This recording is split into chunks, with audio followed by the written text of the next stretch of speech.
আসসালামু আলাইকুম ওয়া রাহমাতুল্লাহি ওয়া বারাকাতুহু। আলহামদুলিল্লাহি ওয়াহদা ওয়াসসালাতু ওয়াসসালামু আলা আবদিহিল মুস্তাবা আল মুস্তাফা ওয়া আলা আলিহি ওয়া সাহবিহি রাশাদা। বন্ধুরা, আরডি প্রেজেন্স দি ইসলামিক পডকাস্ট থেকে স্বাগত জানাচ্ছি মাসুম বিল্লাহ বিন রেজা। আজ আমার সাথে কোহোস্ট হিসেবে রয়েছেন বিশিষ্ট ইসলামী চিন্তাবিদ, শিক্ষাবিদ, গবেষক, লেখক, অধ্যক্ষ শরীফ মোহাম্মদ আবু হানিফ। আসসালামু আলাইকুম ওয়া রাহমাতুল্লাহ। ওয়া আলাইকুম আসসালাম ওয়া রাহমাতুল্লাহি ওয়া বারাকাতুহু। মোহতারাম, কেমন আছেন? আলহামদুলিল্লাহ, আপনি ভালো আছেন? আলহামদুলিল্লাহ, আমি ভালো আছি। আজ আমরা যে বিষয় নিয়ে কথা বলবো সেটা হচ্ছে ব্যর্থতা থেকে উত্তরণ। এই বিষয়টা নিয়ে শুরুতে যেটা নিয়ে কথা বলবো, সবর নিয়ে কথা বলবো। ধন্যবাদ। সবর ইমানদারের একটি অন্যতম বৈশিষ্ট্য এবং গুণ। রাসূলুল্লাহ সাল্লাল্লাহু আলাইহি ওয়াসাল্লাম বলছেন, আজ সবরু ওয়াশ শুকরু আল ঈমানু নিসফান আস সবরু ওয়াশ শুকরু। আচ্ছা, ঈমান দুটি ভাগে বিভক্ত, একটি হচ্ছে সবর আর একটি হচ্ছে শুকর। সবর হচ্ছে ধৈর্য ধারণ করা, পরিস্থিতিকে মেনে নেওয়া। প্রতিদিনের পুষ্টির চাহিদা পূরণে পরিপূর্ণ আস্থায় আরডি ইউএইচটি মিল্ক, ভালোবাসার বিশুদ্ধতায়। আর শুকর হচ্ছে কোনো কিছু অর্জন করতে পারলে সেখানে আল্লাহ রাব্বুল আলামিনের কৃতজ্ঞতা আদায় করা। তাহলে এখানে দেখা যাচ্ছে প্রাপ্তির ক্ষেত্রে শুকর, আর অপ্রাপ্তির ক্ষেত্রে বা ব্যর্থতার ক্ষেত্রে সবরের প্রসঙ্গটা বেশি আসে। যদি আমরা কোনো কঠিন পরিস্থিতিতে পড়ি বা আমার আকাঙ্ক্ষার বিপরীত কোনো পরিস্থিতিতে পড়ি, তখন যেন আমরা হতাশ না হয়ে যাই, বরং পরিস্থিতিটাকে আল্লাহ রাব্বুল আলামিনের পক্ষ থেকে প্রদত্ত একটি অবস্থা মেনে নিয়ে যদি আমরা সেটাকে স্বাভাবিকভাবে মেনে নেই, তখন এটা হচ্ছে সবর। এই জন্য যদি কোনো ব্যক্তি বিপদে অথবা তার প্রতিকূল অবস্থায় সবর করতে পারে, ধৈর্য ধারণ করতে পারে, তখন এই প্রতিকূল অবস্থাটাই তার জন্য নিয়ামতে পরিপূর্ণ হয়ে যায়। সুবহানাল্লাহ। রাসূলুল্লাহ সাল্লাল্লাহু আলাইহি ওয়াসাল্লাম বলছেন, আজাবান লিল মুমিন ফা ইন্নাল আমরা কুল্লাহু খায়রুন লাহ। যে মুমিনের বিষয়টা এতই আশ্চর্য যে তার প্রত্যেকটা বিষয় তার জন্য কল্যাণকর। যখন সে কোনো কিছু অর্জন করে, সে যখন ভালো অবস্থায় থাকে, তখন সে আল্লাহর শুকরিয়া আদায় করে। আর যখন ওয়াইজা মাসাহুদ-দাররা, আর যখন তাকে কোনো বিপদ স্পর্শ করে সবারা, তখন সে সবর করে। তখন এই বিপদটাই আল্লাহ রাব্বুল আলামিনের কাছে তার জন্য একটা, আল্লাহ পাক তাকে একটা বিশাল যাজা দান করেন, এটা তার জন্য নিয়ামতে পরিপূর্ণ হয়ে যায়। তো এই সবরটা কিন্তু অর্জন করা এটা একটা বিশাল ব্যাপার, এটা অনেক বড় গুণ। ইসবিরু ওয়া সাবিরু ওয়া রাবিতু ওয়াত্তাকুল্লাহ। আল্লাহ রাব্বুল আলামিন বলেন, হে আইয়ুহাল্লাযিনা আমানু ইসবিরু ওয়া সাবিরু ওয়া রাবিতু। আল্লাহ বলেন যে হে ঈমানদারগণ, তোমরা ধৈর্য ধরো এবং ধৈর্য ধারণ করার ক্ষেত্রে একে অপরের সাথে প্রতিযোগিতা করো। মানে কে কত বেশি ধৈর্য ধারণ করতে পারো। ওয়া রাবিতু, এবং তোমরা আল্লাহর এই খেলাফতের, তোমার রাষ্ট্রের পাহারা দাও এবং আল্লাহকে ভয় করো। তো এটাই হবে সফলতা। তো এই যে সবরের ভিতরে আল্লাহ রাব্বুল আলামিন কি করছেন, সফলতা নিযুক্ত রেখেছেন। এবং আল্লাহ আরেকটি আয়াতে বলছেন, ওয়াস্তাইনু বিস-সাবরি ওয়াস-সালাহ। তোমরা আল্লাহর কাছে সাহায্য প্রার্থনা করো সবরের মাধ্যমে এবং সালাতের মাধ্যমে। তাহলে সবরের অন্য একটি আয়াত আল্লাহ পাক বলছেন, ইন্নাল্লাহা মাআস সাবিরিন, যে আল্লাহ রাব্বুল আলামিন ধৈর্যশীলদের সাথে আছেন। তাহলে বোঝা গেল ধৈর্যের মধ্য দিয়ে স্বয়ং আল্লাহকে পাওয়া যায়। তাহলে ধৈর্যের মধ্য দিয়ে যেই গুণটা অর্জন করতে পারলে স্বয়ং আল্লাহকে পাওয়া যায়, তাহলে ওই গুণটার মূল্য কত বেশি, কত উচ্চ পর্যায়ের একটি গুণ। তো এই সবরের বিষয়টাকে ডেফিনেশন দিতে গিয়ে আমাদের মুফাক্কিরিন ওলামায়ে কেরাম সবরটাকে তিনটা ভাগে বিভক্ত করেছেন। একটা হলো, এক নম্বর সবর হলো আস-সাবরু আলা তাআত, দুই নম্বর হলো আস-সাবরু আলা তারকিল মাসিয়াত, তিন নম্বর হলো আস-সাবরু ফিল মুসিবাত।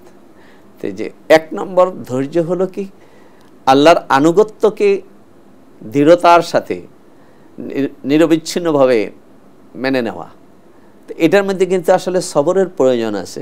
যেমন শীতের দিন হোক আর গরমের দিন হোক, ভোর রাতে উঠে সলাতুল ফজরে দাঁড়ানো, সোজা না, এটা একেবারে সহজ নয়। আল্লাহ রসুল সারা বছরই সলাতুল তাহাজ্জুদ পড়তেন এবং আল্লাহর অনেক প্রিয় বান্দারা সেই ঘুমের আরামটাকে বিসর্জন দিয়ে সলাতে দাঁড়িয়ে যায় রাতের গভীরে। তাহলে এটাতে তাহাজ্জুদের সলাতে এটা অনেক বড় ধৈর্যের ব্যাপার। এবং আল্লাহ রসুল এই সলাতুল তাহাজ্জুদে যখন দাঁড়াতেন তখন তার দুইটি পা মোবারক ফুলে যেত। কত দীর্ঘক্ষণ দাঁড়াতেন, যতক্ষণ দাঁড়াতেন আবার ততক্ষণ রুকুতে থাকতেন, ততক্ষণ সেজদায় থাকতেন। এমনও হয়েছে যে শুধু 2 রাকাত সলাতের মধ্য দিয়ে রাসূলের রাত্র শেষ হয়ে গেছে। তাহলে এটা একটা বড় ধৈর্যের ব্যাপার। আমরা এখন রমজান মোবারকে সিয়াম সাধনা করতেছি, সেই ভোর রাত্রে পানাহার শেষ করলাম, দীর্ঘ প্রায় 15 ঘন্টার মতো আমরা পানাহারকে বর্জন করেই চলছি, ক্ষুধাকে আমরা মেনে নিচ্ছি। এটা একটা বিশাল সবরের ব্যাপার। এমন প্রত্যেকটি ইবাদা, হজ আরও বেশি সবর করতে হয় সেখানে। হজের প্রত্যেকটা, যারা হজ করেছেন তারা জানেন যে প্রত্যেকটা পদক্ষেপে তাকে ধৈর্যের মহাপরীক্ষা দিতে হয়। হ্যাঁ, তাহলে আসসবরু আলা তাআত, যাকাত দিতে গেলে আপনার কত সম্পদ চলে যায়, সেটাকে ধৈর্যের সাথে হাসি মুখে মেনে নেওয়া। তাহলে প্রত্যেকটা ইবাদতের মধ্যে সবরের দরকার। এই সবরের মাধ্যমেই মূলত নেক আমলগুলা করতে হয়। দ্বিতীয় প্রকারের সবর হচ্ছে আপনার আসসবরু আলা তরকিল মাসিয়াত, পাপকে ছেড়ে দেওয়ার মতো ধৈর্য ধারণ করা। এটা কঠিন কাজ, এটা অনেক অনেক বড় কঠিন। আপনার হযরত ইউসুফ আলাইহিস সালাতু ওয়াসসালামের যে প্রসঙ্গটা আছে যে ওয়ারাওয়াতাতুহুল্লাতী ফি বাইতিহা ওয়া গাল্লাকাতিল আবওয়াব ওয়া ক্বালাত হাইতা লাক, যে ইউসুফ আলাইহিস সালাতু ওয়াসসালাম যখন যৌবনে পদার্পণ করলেন তখন তার প্রতি তার গৃহের যে মালিক, তার স্ত্রী আকৃষ্ট হয়ে পড়ল। তা আকৃষ্ট হয়ে তার সেই নারীর চরিতার্থ, অভিলাষ চরিতার্থ করার জন্য ইউসুফ আলাইহিস সালাতু ওয়াসসালামকে 7টি দরজা পার হয়ে অন্দরমহলে নিয়ে তাকে নিবেদন করলো।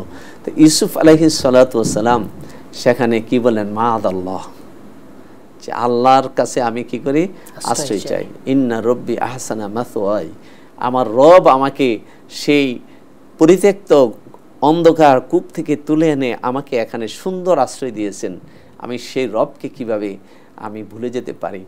তখন এখানে কত বড় ধৈর্যের পরিচয় ছিল, অনেক কঠিন ধৈর্যের পরিচয় ছিল। সেখান থেকে ইউসুফ আলাইহিস সালাতু ওয়াসসালাম সেই আল্লাহর ভয়ে সেই পাপ থেকে তিনি ধৈর্যের পাহাড় হয়ে তিনি কি করলেন, দৌড় দিলেন।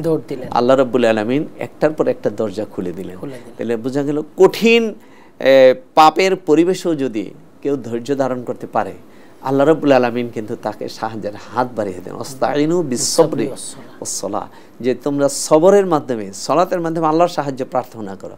তো তিনি সেখানে নিজের একজন উর্থী তরুণ যুবক, তার সামনে একজন নারী নিবেদন করতেছে নিজেকে, সেখানে তিনি অটল পাহাড়ের মতো ধৈর্য ধারণ করতে পারলেন। এর চেয়ে বড় ধৈর্য আর কি হতে পারে? সেই ধৈর্য ধরে কিন্তু তিনি কি করলেন, সরে আসলেন। তা আজকে আমাদের এই জমানায় যে এই ধৈর্যের পরীক্ষা কারোর জন্য আসবে না, বিষয়টা এমনটা নয়। এখানে আমাদেরকে ধৈর্য ধারণ করতে হবে। কত প্রস্তাব আসবে, তারপরে অর্থের প্রস্তাব আসবে। এখনো আলহামদুলিল্লাহ আল্লাহ রাব্বুল আলামিনের কিছু বান্দা তো আছেন যে যার সামনে অবৈধ অর্থের ছড়াছড়ি, কিন্তু তিনি তা স্পর্শ করেন না। এটা না করাটা, এটি হচ্ছে সবর। যে প্রত্যেকটা পাপকে ধৈর্যের সাথে কি করা, এড়িয়ে যাওয়া। পাপ আকর্ষণ করে কিন্তু সেখান থেকে সে ধৈর্যের সাথে উতরিয়ে যেতে পারলে এটি তো আল্লাহর সন্তুষ্টির পথ। আর আপনার 3 নম্বর আরেকটা ধৈর্যের ব্যাপার, সেটাকে আমরা সচরাচর ধৈর্য ধরে বা ধারণ বলি, যেটা হলো আসসাবরু ফিল বালা, যে বিপদ আপদের মধ্যে ধৈর্য ধারণ করা। এই বিপদ আপদ কিন্তু এটা মানুষের জীবনের একটা অনুষঙ্গ। এটা মানুষের জীবনে প্রত্যেকটা মানুষেরই কোনো না কোনো পর্যায়ে জীবনের এই বিষয়টা কিন্তু তার আসবেই। তা আল্লাহ রাব্বুল আলামিন বিশেষ করে ঈমানদার বান্দা যারা, তাদেরকে এই সবরের পরীক্ষাটা একটু বেশি নেন। আল্লাহ বলছেন ওয়ালানাবলুওয়ান্নাকুম বিশাইইম মিনাল খাউফি ওয়াল জুই ওয়া নাকসিম মিনাল আমওয়ালি ওয়াল আনফুসি ওয়াস সামারাত ওয়া বাশশিরিস সাবিরিন আল্লাযীনা ইযা আসাবাতহুম মুসিবা ক্বালু ইন্না লিল্লাহি ওয়া ইন্না ইলাইহি রাজিউন উলাইকা আলাইহিম সালাওয়াতুম মির রাব্বিহিম ওয়া উলাইকা হুমুল মুহতাদুন। এখানে আল্লাহ পরিষ্কার করে বলছেন যে আমি অবশ্যই তোমাদেরকে পরীক্ষা করব। এই তোমাদেরকে বলতে আল্লাহ পাক ঈমানদার নরনারীকে বলছেন। তাহলে ঈমানদার নরনারীর জীবনের একটি অপর নাম হচ্ছে আল্লাহর পক্ষ থেকে তাকে পরীক্ষায় অবতীর্ণ হওয়া। কিসের পরীক্ষা হবে? সম্পদের হানি করতে পারে, তার সম্পদ ধ্বংস হতে পারে, তার সম্পদের ঘাটতি দেখা দিতে পারে, তার আপনজন, তার কলিজার টুকরা সন্তান অকালে মারা যেতে পারে, আল্লাহ নিয়ে যেতে পারেন, তারপরে তার ব্যবসা বাণিজ্য ধ্বংস হয়ে যেতে পারে, তাকে একটা ভীতিকর পরিস্থিতির মধ্যে তাকে ফেলে দিতে পারে, তাকে বিভিন্নভাবে তার দুশ্মনের মোকাবেলা করতে হতে পারে, রাষ্ট্রশক্তি তার বিরুদ্ধে চলে যেতে পারে, তাকে নির্যাতনের শিকার হতে পারে। এই সব কিছুর মধ্যে এই পরীক্ষা আল্লাহ রাব্বুল আলামিন তাকে নিবেন। এটা প্রত্যেক ঈমানদারের জীবনে কম বেশি আসবেই। কিন্তু এর মধ্যে যারা ধৈর্য ধারণ করতে পারবে এবং তারা বলবে ইন্না লিল্লাহি ওয়া ইন্না ইলাইহি রাজিউন, যে আল্লাহ তুমি তো আমাকে সামান্য কিছু একটা ক্ষতির সম্মুখীন করেছো, কিন্তু আমার গোটা অস্তিত্বটাই তো তোমার জন্য, যে আমার পুরো সত্তাটাই তোমার জন্য নিবেদিত, আল্লাহর জন্য নিবেদিত, এবং আমরা তো আল্লাহর কাছেই যেতে হবে। এই ধন সম্পদ আজকে যে ক্ষতি হলো, আত্মীয় স্বজন আপনজন, সব কিছু ছেড়ে তো আমাকে একাই আল্লাহর কাছে যেতে হবে। এই জন্য আমরা বিপদ আপদের কোনো সংবাদ শুনলে আমাদের প্রিয় নবী আমাদেরকে শিক্ষা দিয়েছেন যাতে আমরা বলি ইন্না লিল্লাহি ওয়া ইন্না ইলাইহি রাজিউন। আমাদের সমাজে মানুষ সাধারণত শুধু মৃত্যুর সংবাদ শুনলে এটা পড়ে না, যে কোনো বিপদের সংবাদ শুনলেই আমরা এটা এই কথাটার অর্থ হচ্ছে কি, যে আমরা আল্লাহর কাছে সারেন্ডার করলাম, আমার নিজেকে আল্লাহর কাছে সুপর্দ করে দিলাম, তখন আল্লাহ রাব্বুল আলামিন খুশি হন। খুশি আল্লাহ বলেন যারা এই বিপদ আপদ পরীক্ষায় যারা ধৈর্য ধারণ করে, তার গোটা সত্তাটাকে আল্লাহর কাছে সুপর্দ করতে পারলো, আল্লাহ তাদেরকে তিনটা সম্মানজনক বিষয়ের ঘোষণা দিয়েছেন। একটা উলাইকা আলাইহিম সালাওয়াতুম মির রাব্বিহিম ওয়া রাহমা, যে তাদের তারা এই বিপদে যারা ধৈর্য ধারণ করতে পারলো, এরাই তারা যাদের উপর আল্লাহর পক্ষ থেকে নিরবিচ্ছিন্ন দয়া এবং রহমত নাজিল হয়, ওয়া উলাইকা হুমুল মুহতাদুন, এবং তারাই হচ্ছে প্রকৃত অর্থে হেদায়েত প্রাপ্ত। তাহলে আমরা দেখি যে সকল জামানার নবীদের তারা প্রত্যেকেই কিন্তু কি করছে, পরীক্ষার সম্মুখীন হয়েছে। সকল জামানার যারা উলিয়া উলিয়া আল্লাহর নেককার সালেহিন সাদেকিন তারা পরীক্ষার অবতীর্ণ হয়েছে, আজও হচ্ছে এবং ভবিষ্যতে কিন্তু পরীক্ষা হবে। তাই আল্লাহ রাসূল সাল্লাল্লাহু আলাইহি ওয়াসাল্লাম বলেন ইন্না আসাদ্দাল নাসে বালাআন আল আম্বিয়া সুম্মাল আতকিয়া, যে এই পৃথিবীতে বালা মুসিবতের সম্মুখীন হচ্ছেন, সবচেয়ে বেশি সম্মুখীন হচ্ছেন নবী আম্বিয়া আলাইহিস সালাম, এবং এরপরে যারা মুত্তাকি বান্দা পরহেজগার বান্দা তারা সম্মুখীন হবে কি, তারা তো প্রতিনিয়তই সবরের সাথী চলতে হবে, ইবাদতের কষ্টটাকে তারা মেনে নেবে, তারপরে পাপ ছেড়ে দেওয়ার কষ্টটাকে ত্যাগকে তারা মেনে নেবে, এবং কি আল্লাহর পক্ষ থেকে বিপদ আপদ আসলেও তারা হাসি মুখে সেটাকে মেনে নেয়। আইয়ুব আলাইহিস সালাতু ওয়াস সালাম, তাকে আল্লাহ রাব্বুল আলামিন 18 বছর কঠিন বিপদের মধ্যে রেখেছেন, তার সমস্ত সম্পদগুলোকে আল্লাহ পাক ধ্বংস করে দিয়েছেন, এটা পরীক্ষার জন্য। তার স্ত্রী যারা ছিলেন তারা বিদায় নিয়ে গেছেন, তার 7টি সন্তান ছিল, প্রত্যেকটি সন্তানকে আল্লাহ পাক দুনিয়া থেকে নিয়ে গেছেন, সর্বশেষ তার ঘর বাড়ি সব বেদখল হয়ে গেল। এরপরে তিনি কি হলেন, কঠিন ব্যাধিতে আক্রান্ত হলেন। আক্রান্ত হওয়ার পরে তাকে সমাজ থেকে মানুষ কি করলো, বিতাড়িত করে দিল। তিনি এক জঙ্গলের কিনারে কাটালেন। এই কঠিন পরিস্থিতিতে তিনি ছিলেন কি 18 বছর। তিনি সব কিছু হাসি মুখে মেনে নিয়েছেন, যে আল্লাহ তুমি তো আমাকে এতদিন সুখে শান্তিতে রেখেছো, এত প্রাচুর্য দিয়েছো, এখন সাময়িক না হয় একটু বিপদ দিয়েছো। তিনি এইভাবে কিন্তু ধৈর্যের সাথে সবরের সাথে কিন্তু এই পরিস্থিতির মোকাবেলা করেছেন। এক পর্যায়ে কোনো কিতাবে আসছে যে তার জিহ্বা পর্যন্ত পোকে আক্রান্ত হয়েছে, তখন আর আল্লাহকে ডাকার মতো শক্তি পাচ্ছেন না। তখন তিনি আল্লাহর কাছে একটা আবেদন করছেন, রব্বি ইন্নী মাসানিয়া দুররু ওয়া আনতা আরহামুর রাহিমিন, যে আল্লাহ আমি তো আমাকে বিপদে আক্রান্ত করেছে, তুমি তো দয়াবান, তো তখন আল্লাহ রাব্বুল আলামিন তাকে সেই বিপদের পরীক্ষা থেকে তাকে উত্তীর্ণ করেছেন। তো প্রত্যেকটা নবীকেই তো এই যে হযরত ইউনূস আলাইহিস সালাতু ওয়াস সালাম, তিনি কত বড় বিপদে পড়ে গেছেন। সমুদ্রের পানি, তার ভিতরে মাছ, মাছের ভিতরে পেট, পেটের ভিতরে পাকস্থলী, কতগুলো আধারের ভিতরে তিনি চলে গেলেন, আল্লাহর হুকুমে তিনি নিক্ষিপ্ত হলেন। তো সেখানে যাওয়ার পরে তিনি তো প্রথম তো মনে করছিলেন যে আমি শেষ, কিন্তু যখন তিনি টের পেলেন যে না, আমি আল্লাহ তো আমাকে এখনো জীবিত রেখেছেন, তখন তিনি বললেন রব্বি লাত্তাখাস্তু বাতনাল হুতে মসজিদান, আমি এই মাছের পেটটাকেই আমার সেজদা দেওয়ার জায়গা বানায় নিলাম। সুবহানাল্লাহ। তা সেখানে তিনি, তাহলে মাছের পেটটা কত বড় হতে পারে, আল্লাহ পাক ওখানে তাকে সেজদা দেওয়ার মতো পরিবেশ করে দিয়েছেন। সুবহানাল্লাহ। ওখানে আল্লাহ পাক জীবিত রেখেছেন। ও মাইয়া তাওয়াক্কাল আলাল্লাহ ফাহুয়া হাসবুহু, যে আল্লাহর উপর ভরসা করে আল্লাহ তার জন্য যথেষ্ট। তো সেখানে মাছের পেটটাকে তিনি সেজদার জায়গা বানিয়ে নিলেন। আরডি নিয়ে এলো আসল ফ্রুট পাল্প দিয়ে তৈরি আরডি ফ্রুট ড্রিঙ্কস, লিচু আর অরেঞ্জের দুটি অসাধারণ ফ্লেভার। এবং সেখানে আল্লাহর তাসবিহ পড়া শুরু করলেন। সেখানে গিয়েও কিন্তু তিনি কিন্তু আল্লাহকে অভিযোগ করেন নাই যে আল্লাহ আমি কি এমন অপরাধ করছিলাম, তুমি আমাকে এমন বিপদে ফেলাইলা, যেটা আমরা সাধারণত মানুষের বলি, একটু বিপদ হইলেই আমরা ধৈর্যহারা হয়ে যাই, হাহুতাশ করি এবং বলি যে এমন কি অপরাধ করছি আল্লাহর কাছে, আল্লাহ আমাকে এমন কঠিন বিপদ দিল, আমাকেই দিল। এগুলা কিন্তু নাউজুবিল্লাহ, এগুলো কিন্তু কুফরি কথা। বরং ইউনূস আলাইহিস সালাতু ওয়াস সালাম মাছের পেটে গিয়ে কি বললেন, যে আল্লাহর তাসবিহ পড়লেন, কি বললেন, যে লা ইলাহা ইল্লা আনতা সুবহানাকা ইন্নী কুনতু মিনাজ জালিমিন। সুবহানাল্লাহ। আমরা কিন্তু এটা পড়ি, কিন্তু এটার স্পিরিটটা কোথায়? তিনি বলতেছেন যে আল্লাহ তোমাকে ছাড়া কিন্তু কোনো ইলাহ নাই, সুবহানাকা আমি তোমার পবিত্রতা বর্ণনা করি, আল্লাহ তোমার পক্ষ থেকে কোনো জুলুম হতে পারে না, তোমার পক্ষ থেকে কোনো অবিচার হতে পারে না, তোমার পক্ষ থেকে কোনো ধরনের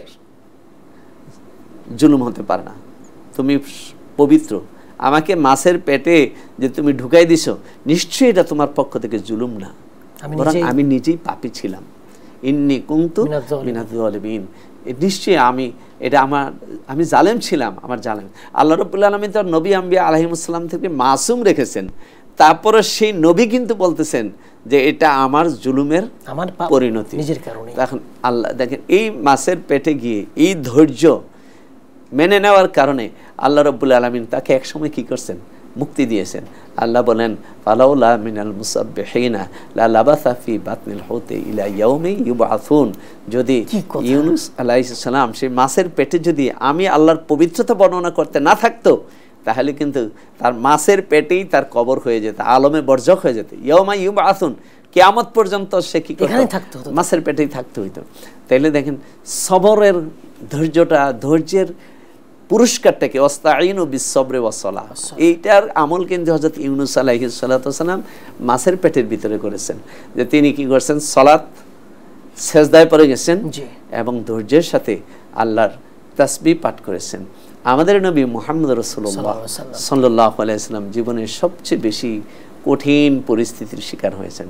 সব নবী রাসূলদের মধ্য থেকে আমাদের রাসূল সবচেয়ে বেশি কঠিন পরিস্থিতির শিকার হয়েছেন, কিন্তু তিনি কি করেন নাই, কখনো সবর থেকে বিমুখ হন নাই, সবর থেকে তিনি হারিয়ে যান নাই, বরং তিনি কি করছেন, সব কিছুকে, এমনকি যেই দিন উহুদের ময়দানে রাসূলুল্লাহ সাল্লাল্লাহু আলাইহি ওয়াসাল্লামের দান্দান মোবারক শহীদ হলো, রাসূলের মাথার উপরে শিরস্থানের আংটা ঢুকে গেল, গোটা চেহারা রক্তাক্ত হয়ে গেল, তখনও কিন্তু আল্লাহর রাসূল কোনো অভিযোগ দেন নাই। আল্লাহ রাসূল চেহারা মোবারকে হাত দিয়ে এনে যখন রক্তাক্ত দেখলেন, রাসূল সাল্লাল্লাহু আলাইহি ওয়াসাল্লাম বলেন যে কাইফা আফলাহা কাউমুন, যে এমন একটা সম্প্রদায় কেমনে সফল হবে, যারা আল্লাহর রাসূলের চেহারাকে, যে নবী তাদের জন্য রহমতের বাণী নিয়ে এসেছেন, তার চেহারাকে রক্তাক্ত করে দিল। তিনি কিন্তু তারপরও তাদের জন্য বদদুয়া দেন নাই এবং আল্লাহর কাছেও কিন্তু কোনো অভিযোগ করেন নাই। তায়েফের যেখানে তায়েফের রাস্তায় তায়েফের লোকেরা রাসূলুল্লাহ সাল্লাল্লাহু আলাইহি ওয়াসাল্লামকে চতুর্দিকে পাথর নিক্ষেপ করলো, গোটা দেহ মাথা থেকে পা পর্যন্ত রক্তাক্ত হয়ে গেল।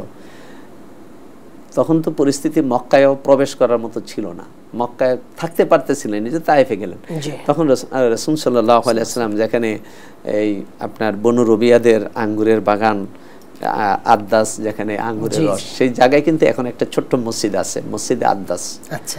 তো সেই মসজিদ, ওখানে নবীজি বসে আঙ্গুরের রস খাওয়ার পরে একটু যখন স্বস্তি আসলো, তখন রাসূলুল্লাহ সাল্লাল্লাহু আলাইহি ওয়াসাল্লাম আল্লাহর কাছে যে একটা হৃদয়গ্রাহী ভাষায় আবেদন করলেন যে আল্লাহ, আমি তো বড় অসহায়, তুমি যে দায়িত্ব দিয়েছো সেই দায়িত্ব আমি তো পালন করতে পারতেছি না, পৃথিবীর কেউ আমার ডাকে সাড়া দিচ্ছে না, কিন্তু আল্লাহ তুমি কি আমার সাথে আছো? তুমি যদি আমার উপরে সন্তুষ্ট থাকো তাহলে আমার কোনো দুঃখ নেই, মনে কোনো বেদনা নেই। এই যে রাসূল সাল্লাল্লাহু আলাইহি ওয়াসাল্লাম এমন কঠিন পরিস্থিতির মধ্যেও কিন্তু তিনি আল্লাহর কাছে অভিযোগ দেন নাই যে আল্লাহ তুমি আমাকে কেন পাঠাইলা। কি সবর করলে অভিযোগ দিবে না, সে সবর যিনি করবেন তার জবান দিয়ে কখনো আল্লাহ রাব্বুল আলামিনের কাছে কোনো অভিযোগ আসবে না। রাসূল সাল্লাল্লাহু আলাইহি ওয়াসাল্লাম সেই কঠিন পরিস্থিতির মধ্যে কিন্তু আমাদেরকে সবরের শিক্ষা দিয়েছেন। আপনি দেখেন হযরত মুসা আলাইহিস সালাতু ওয়াসসালাম যেই রাত্রে এই ফেরাউনের অত্যাচার থেকে বনি ইসরাইলকে বাঁচার জন্য আল্লাহ রাব্বুল আলামিন আদেশ করলেন যে মুসা, আজকের রাত্রে তুমি তোমার সম্প্রদায়ের সমস্ত লোকগুলোকে নিয়ে বের হয়ে যাও। মুসা আলাইহিস সালাতু ওয়াসসালাম আল্লাহর আদেশে কি করলেন? বের হয়ে গেলেন। তখন ফেরাউন টের পেয়ে 6 লক্ষ সেনা, মুসা আলাইহিস সালামের সঙ্গী ছিল 1,20,000, এবং এরা ছিল অসহায়, নির্যাতিত, দুর্বল, একেবারে দুর্বল ছিল। তো এরা মুসা আলাইহিস সালাতু ওয়াসসালামের সাথে গেল, বের হয়ে সাগরের সামনে চলে গেছে। আর ফেরাউন 6 লক্ষ সৈন্যবাহিনী নিয়ে, সশস্ত্র সৈন্যবাহিনী নিয়ে টের পাইয়া পিছন দিক থেকে আসলো। তো মুসা আলাইহিস সালামের লোকগুলাকে 3 দিক থেকে ফেরাউন ঘেরাও করে ফেলছে। তো 3 দিকে যে সৈন্য, শত্রু বাহিনী, সামনে হচ্ছে সাগর। তখন মুসা আলাইহিস সালামের উম্মতেরা, সঙ্গীরা বলতেছে, মুসা, এতদিন তো ফেরাউনের রাজত্বে ছিলাম, আমরা না খেয়েও বেঁচে ছিলাম, কিন্তু এখন যাব কোথায়? এখন তো 3 দিকে ফেরাউনের বাহিনী, যদি সাগরে নামতে বলো আমরা, তাহলে সেখানে পানিতে ডুবে মরে যাব। দেখেন মুসা আলাইহিস সালাম তখন আল্লাহর উপরে যে আস্থা, তাওয়াক্কুল, আল্লাহর উপরে তাওয়াক্কুল করে, সুধারণা, আল্লাহর উপরে নিজেকে সুপর্দ করে দিয়ে বলেন যে তোমরা ধৈর্য ধরো, ইন্না মাইয়া রব্বি সাইয়াহদিন। সুবহানাল্লাহ, কত বড় তাওয়াক্কুল যে আল্লাহ আমার সাথে আছেন, তিনি পথ দেখাবেনই, সাইয়াহদিন, তিনি অচিরেই কিছুক্ষণের মধ্যে, ওই যে মুজারের শিকারের উপরে সিন আসলে মানে অল্প সময়ের মধ্যে, তিনি বুঝাতে চাচ্ছেন অল্প সময়ের মধ্যে আল্লাহ আমাকে পথ দেখাই দেবেন যে কোন দিকে গেলে আমাদের মুক্তি মিলবে। সুবহানাল্লাহ, কত বড় ধৈর্যের পাহাড় হয়ে তিনি আল্লাহর উপর তাওয়াক্কুল করলেন, আল্লাহর উপর ভরসা করলেন।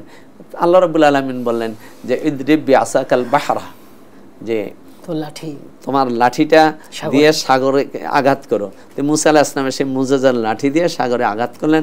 আল্লাহ রাব্বুল আলামিন সাথে সাথে বনি ইসরাইল 12টা কওম ছিল, প্রত্যেকটা কওমের জন্য এক একটা আলাদা রাস্তা করে দিলেন এবং তাদেরকে পার করে দিলেন।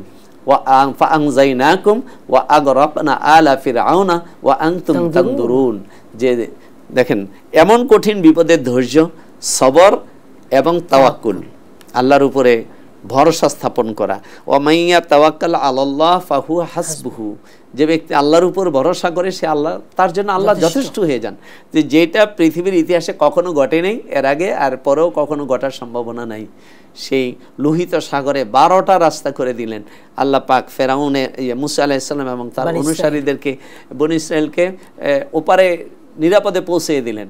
আর ফেরাউন বাহিনী যখন তাদের পিছনে দেওয়া করলো, সাগরের মাঝখানে যাওয়ার পরে পানি তাদেরকে গ্রাস করে ফেললো, আল্লাহ পাক তাদেরকে পানিতে ডুবাইয়ে দিলেন। তাইলে এই যে সবর, এই সবরের পরীক্ষা দিয়েই তো তারা নবুয়তের মর্যাদায় গেছেন। আমরা ইমানদার, আমাদেরকে তো সবরের পরীক্ষা দিতে হবে এবং কঠিন বিপদে পড়লে নিজের সর্বোচ্চ চেষ্টা করে বাকিটা আল্লাহর উপরে ভরসা স্থাপন করতে হবে। রাসূলুল্লাহ সাল্লাল্লাহু আলাইহি ওয়াসাল্লামের জীবনে যখন দেখি যে রাসূল সাল্লাল্লাহু আলাইহি ওয়াসাল্লাম আল্লাহর আদেশে কি করলেন, মক্কা থেকে বের হয়ে গেলেন, মদিনায় হিজরত করবেন। মক্কাবাসীরা প্রত্যেকটা জায়গায় তন্ন তন্ন করে আল্লাহ রসুলকে খুঁজতেছেন এবং তার আগে রাসূল সাল্লাল্লাহু আলাইহি ওয়াসাল্লাম তার ঘরে শায়িত ছিলেন, রাতের ঘুমন্ত ছিলেন। সেখানে চতুর্দিকে সশস্ত্র কুরাইশরা পাহারা দিচ্ছে যে ঘর থেকে বের হলেই হত্যা করবে। জিবরাইল আমিন এসে রাসূলকে বললেন যে আপনি বের হন। রাসূল বললেন যে চতুর্দিকে তো তলোয়ার, জিবরাইল আমিন বলেন অসুবিধা নেই। আল্লাহর রাসূল আল্লাহর নামে কি করলেন, ওয়াজআলনা মিন বাইনি আইদিহিম সাদ্দা মিন খালফিহিম সাদ্দান ফাআগশাইনাহুম ফাহুম লা ইউবসিরুন।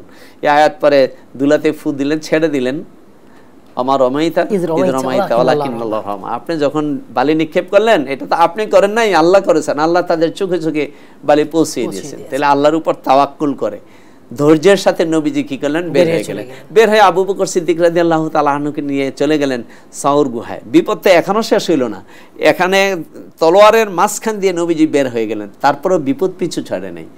গোটা মক্কার কুরাইশেরা মক্কায় আপনার পুরস্কার ঘোষণা করে দিয়েছে, কয়েক হাজার পাহাড় হবে মক্কা এবং তার আশেপাশে, কয়েক হাজার পাহাড় হবে। তো এরা যখন পুরস্কার ঘোষণা করলো, মুহাম্মদ সাল্লাল্লাহু আলাইহি ওয়াসাল্লাম বা আবু বকর সিদ্দিক তাদেরকে ধরে আনতে পারলে জীবিত বা মৃত 100 উট পুরস্কার দেওয়া হবে। তো উট 100 উট মানে তো কম কথা না, বর্তমান মার্কেটে তো কমপক্ষে 3 থেকে 4 কোটি টাকার ব্যাপার। জি, এই ঘোষণা পাওয়ার পরে মক্কার সব মানুষ তো তন্ন তন্ন করে খোঁজা শুরু করল। রাসূল সাল্লাল্লাহু আলাইহি ওয়াসাল্লাম আবু বকর সিদ্দিক রাদিয়াল্লাহু তাআলা আনহুকে নিয়ে মক্কার এই হাজার হাজার পাহাড়ের মধ্যে সবচেয়ে উঁচু পাহাড় হলো গারে সৌর, যেটা 5450 ফিট উপরে সমতল জমি থেকে। সেই গারে সৌরের উপরে অন্ধকারে, এবং গারে সৌরে যাইতে 4টা ছোট ছোট পাহাড় পার হওয়ার আগে 4টা ছোট ছোট পাহাড় ডিঙ্গে মূল পাহাড়, তারপরে উঁচুতে। সেই জায়গায় অন্ধকারে আল্লাহ রসুল আবু বকর সিদ্দিক গেলেন। ওখানে গুহা আছে, তো সেখানে গুহা আল্লাহ পাকের এমন কুদরতের ব্যাপার যে ওখানে গুহায় বসে কাবাঘর দেখা যায়। নবীজি কাবাঘরের আকর্ষণ ছাড়তে পারতেন না, ওখানে বসে বসে কাবাঘর দেখতেন। তো ওই পরিস্থিতিতে তারা কিন্তু সবগুলো পাহাড় তন্ন তন্ন খুঁজে খুঁজে কিন্তু এক পর্যায়ে গাড়ে চড়ে গিয়ে তারা উপরে উঠে গেছে, কাছাকাছি চলে গেছে। আল্লাহ রাব্বুল আলামিন যেমন আপনার ইয়াতে আছে, এই দালাইলুন নবুয়ত কিতাবের ভিতরে হাদিসটা আসছে যে আল্লাহ রাব্বুল আলামিন এই গুহার মুখটাকে মাকড়সার জাল দিয়ে ঢেকে দিয়েছেন, এবং ওখানে একটা গাছ ছিল, ছোট গাছের কবুতরের বাসা ছিল, কবুতর ডিম পেড়ে ওখানে তা দিচ্ছে। তাহলে মানুষের অস্তিত্ব থাকলে তো কবুতর ওখানে বসে থাকবে না, বা মানুষ যদি গুহায় ঢুকে তাহলে মাকড়সার তো থাকবে না। তো কাফেরদের এই লোকগুলা এরা ঘোড়া নিয়ে উট নিয়ে ওখানে চলে গেছে। তখন আবু বকর সিদ্দিক রাদিয়াল্লাহু তাআলা আনহু দেখেন যে তাদের উটের পায়ের আওয়াজও শোনা যায় এবং গুহা থেকে উটের পা গুলো দেখা যাচ্ছে। তখন আবু বকর সিদ্দিক রাদিয়াল্লাহু তাআলা আনহু রাসূল সাল্লাল্লাহু আলাইহি ওয়াসাল্লামের কানে কানে গিয়ে বললেন, ইয়া রাসূলুল্লাহ, এখন কি হবে? আল্লাহ রাব্বুল আলামিন কিন্তু কোরআনে এটা বলছেন, ওহুয়া সানিউস নাইনি ফিল গার ইয ক্বালা লিসাহিবিহি লা তাহজান ইন্নাল্লাহা মা'ানা। তা আবু বকর সিদ্দিক রাদিয়াল্লাহু তাআলা আনহু রাসূলুল্লাহ সাল্লাল্লাহু আলাইহি ওয়াসাল্লামের কানে কানে গিয়ে বলতেছেন, ইয়া রাসূলুল্লাহ, এখন আমাদের কি হবে? ধরা পড়ে যাব আমরা, এখন তো আমাদের কোনো করার কিছু নেই। ওখানে কিন্তু দেখেন রাসূল সাল্লাল্লাহু আলাইহি ওয়াসাল্লামের ধৈর্যের কঠিন পাহাড় হয়ে গেলেন। গুহার পিছন দিক দিয়ে কিন্তু গুহাটার, আমি তো গিয়েছি, গুহার সামনের দিকেও মুখ আছে, পিছনেও মুখ আছে। এখন ওখানে পিছনে আরেকটা গুহা আছে, 2টা গুহা। সামনের গুহা থেকে কাবাঘর দেখা যায়, পিছনের গুহাটা রৌদ্র আসে। তো রাসূল সাল্লাল্লাহু আলাইহি ওয়াসাল্লাম কিন্তু আবু বকর, মানুষের স্বভাবজাত বিষয় হলো কি, বিপদ দেখলে দৌড় দেয় না। রাসূল সাল্লাল্লাহু আলাইহি ওয়াসাল্লাম আবু বকর রাদিয়াল্লাহু তাআলা আনহুকে নিয়ে পিছন দিক দিয়ে কি দৌড় দিতে পারতেন না? এটা কিন্তু ইচ্ছা করে দেয় না মানুষ, ইচ্ছা, এটা কিন্তু পরিকল্পিত দৌড় দেয় না, বাঁচার জন্য তার স্বভাব তাকে কি করে দৌড়ে নিয়ে যায়। কিন্তু রাসূলুল্লাহ সাল্লাল্লাহু আলাইহি ওয়াসাল্লাম সেখানে ধৈর্যের কত বড় পাহাড় হয়ে গেলেন। রাসূল সাল্লাল্লাহু আলাইহি ওয়াসাল্লাম বললেন, লা তাহজান, তুমি চিন্তা করো না, ইন্নাল্লাহা মা'ানা, আল্লাহ আমাদের সাথে, আল্লাহর উপর তাওয়াক্কুল, আল্লাহর উপর ভরসা, আল্লাহ কিন্তু আমাদের সাথে আছেন। তাহলে দেখেন আল্লাহ পাক কি করলেন, কাফেরদের মনকে ঘুরিয়ে দিলেন। তারা বললো যে যেই গুহার সামনে মাকড়সা আছে, কবুতর, তাদের ওখানে আর যাই লাভ নেই, ওখানে যায়নি, তারা যায় নাই, তারা তাদেরকে আল্লাহ পাক আবার কি করছেন, রাস্তা থেকে ফেরত দিয়েছেন। আপনি আমাদের ধৈর্য কাকে বলেছেন, আপনাকে ধন্যবাদ, দর্শক শ্রোতাদেরকে ধন্যবাদ। তাহলে আমরা রাসূলুল্লাহ সাল্লাল্লাহু আলাইহি ওয়াসাল্লাম এবং অন্যান্য নবীদের জীবন থেকে চরম পরিস্থিতিতে ধৈর্যের একটা আমরা পরাকাষ্ঠা দেখতে পেলাম। আল্লাহ রাব্বুল আলামিন আমাদেরকে যেন প্রতিটি বিপদে আমাদেরকে যেন ধৈর্য ধারণ করার তৌফিক দান করেন। কারণ ধৈর্যের উপরেই রয়েছে ইহজগৎ এবং পরকালীন জগতের সফলতা। আল্লাহ আমাদেরকে সেই সাফল্য দান করুন। আমিন। জাযাকুমুল্লাহ খাইর, আমাদের মূল্যবান সময় দিয়েছেন। জি, আপনাকে ধন্যবাদ, দর্শক শ্রোতাদেরকে ধন্যবাদ। বন্ধুরা, আপনারা এখন দেখছিলেন আর রিপ্রেজেন্টস দি ইসলামিক পডকাস্ট। আজ আমরা কথা বলছিলাম ব্যর্থতা থেকে উত্তরণ, এটা নিয়ে। আসুন আমরা জীবনের সকল ক্ষেত্রে ব্যর্থতা থেকে ওঠার জন্য সবর করব, আল্লাহর প্রতি তাওয়াক্কুল করব, ভরসা করব, তাকদীরে বিশ্বাস করব, চেষ্টা চালিয়ে যাব, দোয়াও চালিয়ে যাব। আল্লাহ তাআলা তৌফিক দান করুন, আমিন। আসসালামু আলাইকুম ওয়া রাহমাতুল্লাহি ওয়া বারাকাতুহু। প্রতিদিনের পুষ্টির চাহিদা পূরণে পরিপূর্ণ আস্থায় RD UHT মিল্ক, ভালোবাসার বিশুদ্ধতায়।